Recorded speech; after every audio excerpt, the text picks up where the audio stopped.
Donald Trump's trade war now, and China has called on the United States to cancel all tariffs after Washington announced exemptions for some consumer electronics.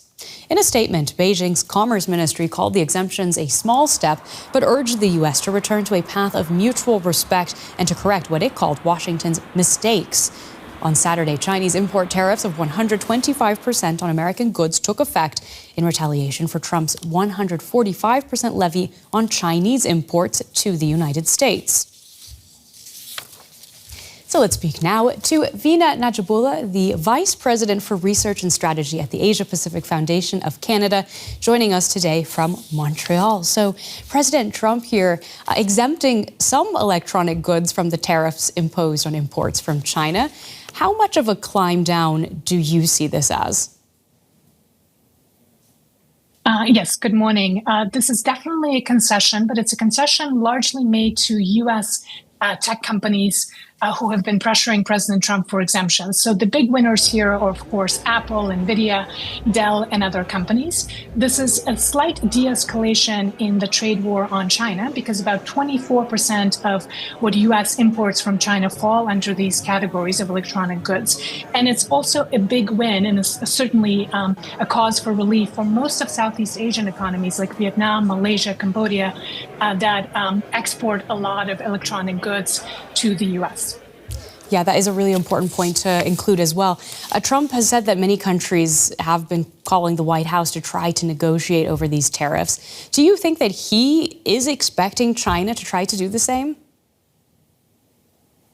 Absolutely. So President Trump keeps saying that he believes that there will be negotiations, that China wants to negotiate, and is simply trying to find the best way to do that. But I think an important point here is that China of 2025 is not China of 2018.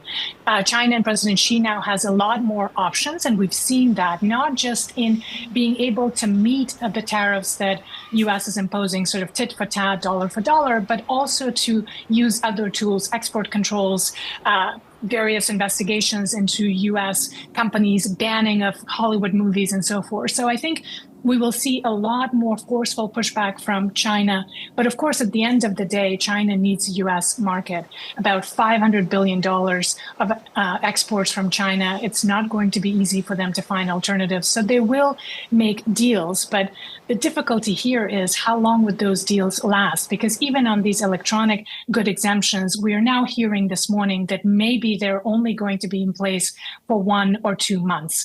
So a lot of unpredictability and volatility here. And what does that unpredictability actually mean for the Chinese market and for its consumers?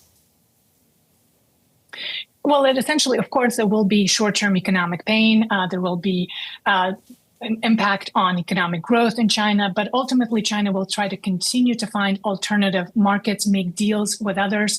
We're already seeing this, a charm offensive with Southeast Asia, with President Xi traveling to Southeast Asia this week, also with Europe in terms of the visiting delegations from Spain and conversations with EU. So it's going to be really difficult for some of these other economies because they would want to continue to have stable and good relations with China. But on the other hand, they want to protect their markets because they don't want to see Chinese products that are not able to come to the U.S. being dumped on their markets and impacting their manufacturing. So we will see moves towards decoupling between U.S. and China. There will be ups and downs, temporary relief, but I think overall direction of travel is that both U.S. and China are trying to decouple and reroute supply chains. That's going to create a lot of uncertainty for others who are trying to negotiate with both superpowers and a lot of unpredictability for the market and for consumers.